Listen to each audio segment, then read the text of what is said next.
बिस्मिल्लाहिर्रहमानिर्रहीम वस्सलातु वस्सलामु अला सय्यिदिना रसूलिल्लाह व आलिहि व सहबिहि अजमईन। सैयद नज़ीर साहब के तर्जुमे तश्कील जदीद इलाहियत इस्लामिया पर जो मुकदमा उसका मुताला कर रहे हैं।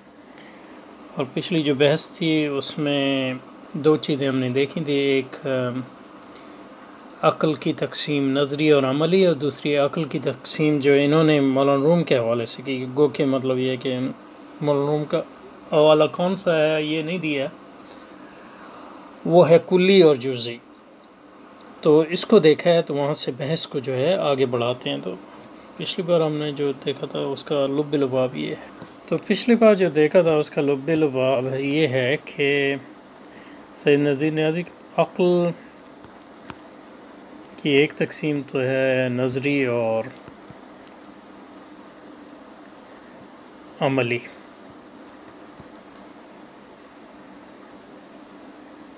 और सैयद नज़ीर न्याज़ी के मुताबिक, और उसमें उनकी बात दुरुस्त है, जो अक़ल के मबाहिस हैं वो इस बुनियाद पे सिर्फ हल नहीं किए जा सकते कि उसको जो है नज़री और अमली की तरफ जो है फेर दिया जाए, क्योंकि अक़ल नज़री हो या अक़ल अमली वो अक़ल ही की किस्में हैं। और इसमें फरमाते हैं कि दूसरी जो तकसीम है वो ज़्यादा मुनासिब है, वो अक़ल की जुज़ी और कुल्ली, और फरमाते हैं कि ये इन्होंने जो है मौलाना रूम से ली है। तो इस तकसीम के मुताबिक जो है, जब हम अक़ल पर बहसियत अक़ल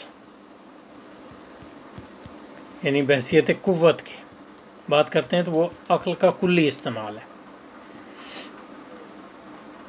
यह जैसे कि हमारे उसूली कहते हैं इजमाली इस्तेमाल।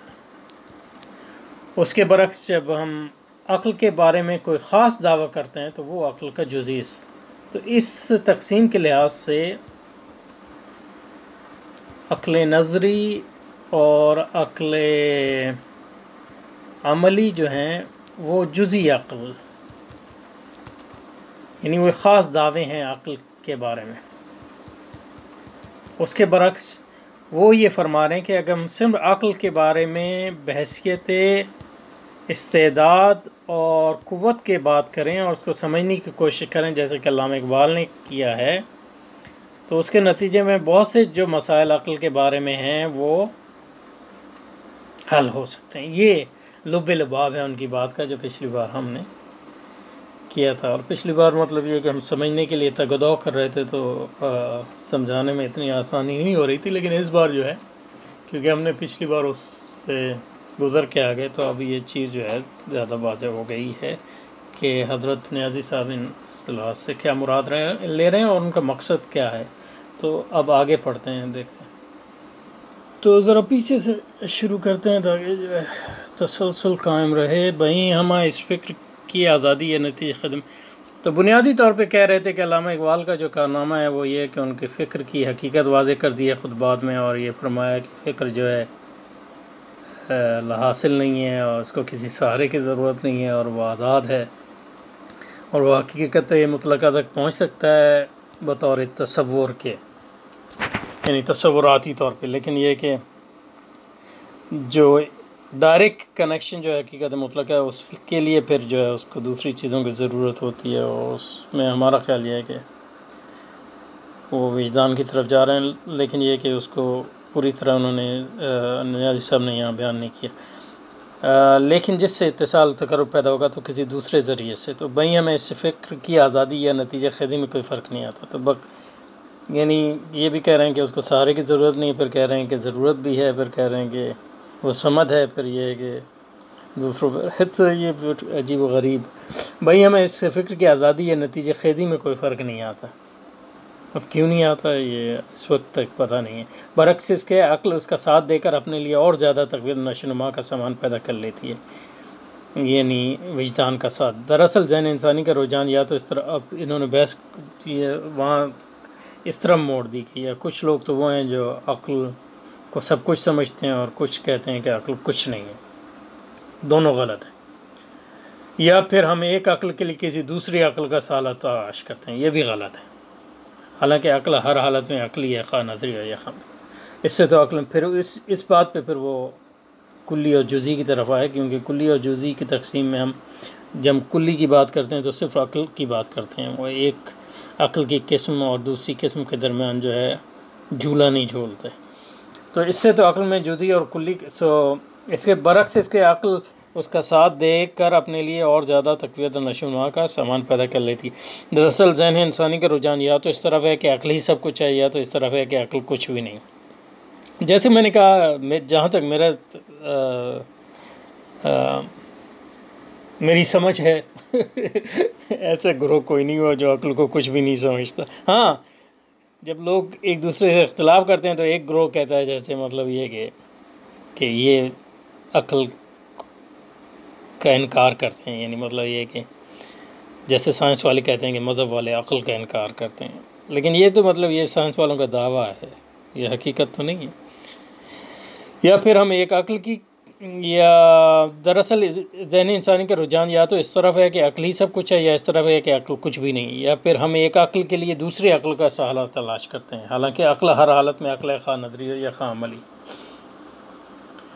इससे तो अक्ल में जुज़ी और कुल्ली का वो इम्तियाज़ जो बेतबार उसके वजीफ़े के मालूम नहीं किया था कहीं ज़्यादा बेहतर और मबनी बर वाक़ है। जुज़ी से मतलब यह है किसी दावे की मुखालफत या मुआख़त में उसका इस गर्ज़ से इस्तेमाल कि उसकी तरदीद और तायीद का जवाब पैदा है। मतलब हमारे इस दावे का कि बजुज़ अक्ल के इल्म का कोई ज़रिया नहीं, लिहाजा हकीकत वही है जैसे अक्ल हकीकत है। तो ये एक दावा है, तो ये जुज़ी इस्तेमाल है अक्ल का, और ये दावा सही भी हो सकता है और गलत भी। यही वजह है कि अक़लियत के मुकाबले में जितने भी निज़ामात वज़ा हुए हैं अक्ल ही की बना पर हुए हैं, क्योंकि उसकी वजह ये है। तो उसको अक़लियत के मुकाबले में, यानी रैशनलिज़म, या अक़लियत से मुराद उनकी रैशनलिज़म, और उसकी वजह ये है कि जो लोग अक़लियत का इनकार कर रहे हैं वो अक्ल का इनकार नहीं कर रहे हैं, अक्ल के ख़ास तसव्वुर और या अक्ल की बुनियाद पर एक ख़ास दावे का इनकार कर रहे हैं। तो ये बिल्कुल सही बात है। गो के मैं ये नहीं कह रहा कि अक़लियत के मुकाबले में जितने हाँ, तो अब अक्ल के यानी अक़लियत का इनकार जो है, इस पर थोड़ा फिर वज़ाहत थोड़ी सी कर दें। एक तो है अक्ल, ये तो है इस्तेदाद, ये हर इंसान में है, जो भी नहीं, यानी जो लोग यानी सही सालिम इंसान हैं, जिनको कोई मर्ज़ नहीं है या कोई चोट वगैरह नहीं लगी, तो अक्ल बुनियादी तौर पर उनके यहाँ मौजूद है। गो के उसमें तफावत है कि कोई ज़्यादा ज़हीन होते हैं, कोई कम नहीं। अक़लियत उसके बरक्स जो है वो एक, जिसको अंग्रेज़ी में रैशनलिज़म कहते हैं, वो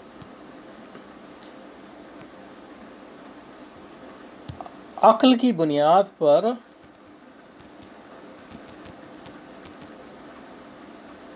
मुख्तलिफ कायनात और इंसान के बारे में तसव्वुरात का मजमू है। तो इस लिहाज से जो है, जब आप अक़लियत को रद्द करते हैं, लोग कहते हैं आप अक्ल को रद्द कर रहे हैं, लेकिन ये एक गलूता है, क्योंकि हम अक्ल को नहीं रद्द कर रहे हैं, हम आपके तसव्वुर अक्ल या आपने अक्ल की बुनियाद पर जो दावे किए हैं उनको रद्द कर रहे हैं। अब ज़ाहिर है अक्ल की बुनियाद पे हर दावा जो करते हैं वो तो सही नहीं होता। अगर ऐसा होता तो इसका मतलब ये है कि फिर तो मतलब ये वो दावा ना होता, यानी जिसने भी अक्ल की बुनियाद पे बात की, लेकिन ये कभी नहीं हो सकता। तो अक्ल एक आला है, और वो आला जो है गलती भी करता है, यानी गलती खुद आला ना करे तो, लेकिन उसके आले के इस्तेमाल में गलती हो सकती है। तो जो लोग कहते हैं अक़लियत का रद्द जो है, अक्ल का रद्द है, वो इस गलती करते हैं, तो ये सही बात है। और इस लिहाज से ये जो तफरीक है ये अहम है, क्योंकि इसमें आप कहते हैं अक्ल का कुल्ली इस्तेमाल ये है कि हम अक्ल को बतौर आला या बतौर इस्तेदाद, और अक्ल का जुज़ी इस्तेमाल ये है कि अक्ल की बुनियाद पर हम जो तसव्वुरात कायम करते हैं उनकी बारे में हम बात करें। तो अक़लियत अक्ल नहीं है, अक़लियत अक्ल की बुनियाद पर एक निज़ाम है, और अक्ल की बुनियाद पे लोग मुख्तलिफ़ निज़ाम काम करते हैं, और वो यानी हर चीज़ हम अक्ल की बुनियाद पे ही काम करते हैं। चाहे मतलब ये कि कोई क्या कहे कि वो वही की बुनियाद पे है, लेकिन इंसानी नुक्ते नज़र से देखें तो जो वही भी आती है, या लोग ये कहते हैं ये राय है, अहले राय हैं, और ये अहले हदीस हैं, लेकिन हकीकत में वो हदीस भी एक राय है किसी। हाँ, ये है कि मुसलमान उस राय को जो है मुअय्यद रब्बानी समझते हैं, तो वो एक अलग बात है। लेकिन इंसानी नुक्ते निगाह से देखा जाए तो अक्ल से जो है मफ़र नहीं है। तो इस लिहाज से जो ये अक्ल का कुल्ली और जुज़ी तकसीम इन्होंने की है वो बहुत मुनासिब भी है और उससे कई मुगालते दूर भी हो सकते हैं। गो के उसको जुज़ी और कुल्ली जो कहा है उसमें यानी नाम कोई इतना ज़्यादा जो है जैसे कि मैंने पिछले कहा इतना मुनासिब नहीं था, लेकिन उससे कोई फ़र्क नहीं पड़ता। तो असल चीज़ ये है कि इस फ़र्क को समझा जाए।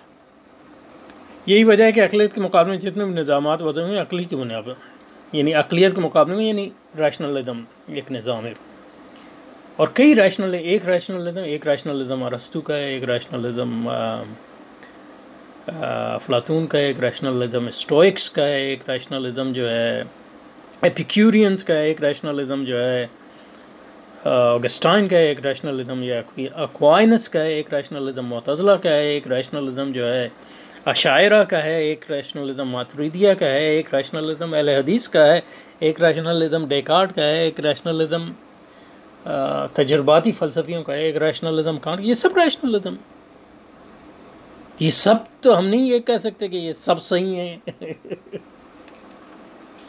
ये कि यानी ये सब जो है अक्ल है, नहीं। अक्ल हमें अक्ल और अक्ल की बुनियाद पर जो दावे होते हैं और तस्वुरात बनाते हैं उनमें फ़र्क करना चाहिए। ये वजह कि अक़लियत मुग़ालिब में जितने दावे अक्ल ही की बुनियाद पर होते हैं और किस बुनियाद पर होंगे।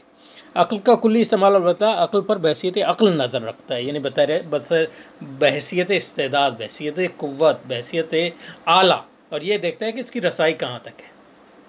और उस आले को काफिर भी इस्तेमाल करता है, मुसलमान भी इस्तेमाल करता है, दरिया भी इस्तेमाल करता है, सुन्नी भी इस्तेमाल करता है, शिया भी करता है और उसकी बुनियाद पर मुख्तलिफ दावे करते हैं। लेकिन जब आप अक्ल को देखें बहसियत अक्ल के, बहसियत आले के, और उस पर यह गौर करें कि उसकी रसाई कहाँ तक है, तो ये कह रहे हैं ये ज़्यादा सूदमंद चीज़ है। लेकिन इसमें एक जो चीज़ हज़रत ने शायद नहीं सोची, या मतलब सोची तो उसको काबिल इतना समझा, वो ये है कि गो कि हम अक्ल बेहतर इस्तेदाद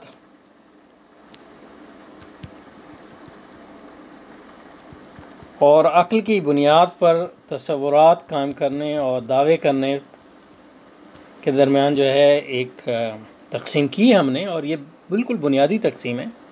लेकिन ये है तजरीद, ये है तजरीद, जिसको अंग्रेज़ी में एब्स्ट्रैक्शन कहते हैं। क्यों ये तजरीद है? क्योंकि तस्वुराती तौर पे तो हम फ़र्क कर सकते हैं अक्ल और अक्ल की बुनियाद पे दावों पर, लेकिन हकीकत में ये फ़र्क करना बहुत मुश्किल होता है। क्योंकि जब हम अक्ल के बारे में गौर करना शुरू करते हैं बतौर इस्तेदाद के, तो वो गौर व फ़िक्र ख़ुद जो है एक दावा बन जाता है क्योंकि हमारे अक्ल की इस्तेदाद के बारे में और इस बारे में भी इख्तलाफ हो सकता है कि अक्ल इस्तेदाद है कि कोई और चीज़ है। तो गो के कुल्ली और जुज़ी के फ़र्क तो हज़रत ने कर दिया, लेकिन खुद जब आप अक्ल के कुल्ली तस्वुर के बारे में सोचने की कोशिश करते हैं तो जुज़ी से जो है आपको मफ़र नहीं। ये बात है, इसको कहते हैं पैराडॉक्स ऑफ सेल्फ रिफ्लेक्शन। क्योंकि मतलब ये है कि जब आप एक दावा करते हैं तो उससे पीछे हटते हैं, मैंने ये दावा, ये मैं हूँ और ये मेरा दावा है, लेकिन आप इससे फिर दोबारा पीछे हट सकते हैं, तो ये चला जाता है। तो गो के तफरीक जो है ज़रूरी भी है और अहम भी है, लेकिन ये तफरीक जो है बड़ी मुश्किल हकीकत है। क्योंकि हम नज़री तौर पे तो फ़र्क कर सकते हैं अक्ल और उस अक्ल की बुनियाद पे, अक्ल बतौर आला और अक्ल के इस्तेमाल, लेकिन जब हम वाक़तन देखते हैं तो अक्ल और उसका इस्तेमाल जो है हमेशा मिला जुला, और ये बहुत मुश्किल होता है कि ये कहा जाए कि ये अक्ल है और ये उसका इस्तेमाल है। क्योंकि हम जब अक्ल के बारे में कोई बात करेंगे तो वो भी उसका इस्तेमाल ही करके कर सकते हैं ये बिल्कुल इसी तरह जैसे हम ज़ुबान के बारे में गुफ्तगू कर रहे हैं, तो ज़ुबान के बारे में जब हम गुफ्तगू करते हैं तो उसको कहते हैं मेटा लैंग्वेज, यानी मैं ज़ुबान के बारे में, यानी किसी भी ज़ुबान के बारे में दो तरह की बात, यानी मैं ज़ुबान की बुनियाद पे कायनात के बारे में बात कर सकता हूँ अपने बारे में, यानी दरख्त सब्ज़ है। लेकिन मैं ज़बान के बारे में बात कर सकता हूँ, यानी उर्दू ज़ुबान के बारे में, या ज़बान बतौर कुल्ली के। लेकिन ये बात जब मैं ज़बान के बारे में करूँगा तो ज़बान को इस्तेमाल करके ही करूँगा तो इसलिए ये बड़ा मुश्किल होता है कि ज़ुबान और उसके इस्तेमाल में तफरीक है। इसी तरह अक़ल के बारे में भी यही पैराडॉक्स पैदा होता है। तो ये इसकी तरफ हजरत की जो है तवज्जो शायद ना हुई। तो अक़ल का कुल इस्तेमाल अक़ल पर बहस अक़ल नज़र रखता है और ये देखता है उसकी रसाई कहाँ तक। तो इसमें जो मसला है वो मैंने अभी बयान की। इस सूरत में हमारी निगाहें किसी मखसूस दावे के बजाय चूँकि सिर्फ नफ्स फ़िक्र और नफ्स इल्म पर होती हैं, ये भी आपका दावा है, लिहाजा हम एक एक करके जुमला हक़ाइक़ का जायज़ा लेते और फ़िक्र का रिश्ता इल्म से जोड़ देते। फ़िक्र का रिश्ता अब इल्म से इन्होंने जोड़ दिया, तो ये भी एक दावा है। तो यूँ भी फ़िक्र का मसला इल्म ही का मसला है, ये भी एक दावा है। गो कि आप कह रहे हैं कि हम अक़ल कुल्ली के मुताला कर, और ये वो हकीकत है जिस पर इन खुतबान की बिलखुसूस नज़र है। इसलिए तो मेरा ख्याल है यहाँ रुक जाते हैं, क्योंकि फिर मतलब ये कि ऐसा ना हो कि हम बहुत ज़्यादा मबाहस एक ही वक्त में लाएँ तो वो उनका हक़ अदा ना। तो इसलिए यहाँ से फिर इंशाअल्लाह अगली बार गो के मतलब ये है कि एक नशिस्त में अगर किसी चीज़ का हक़ अदा ना हो तो फिर हम दोबारा उसको लेते हैं। लेकिन लग रहा है कि ये मुनासिब वक्त है यहाँ रुकने का। तो इंशाअल्लाह अगली बार।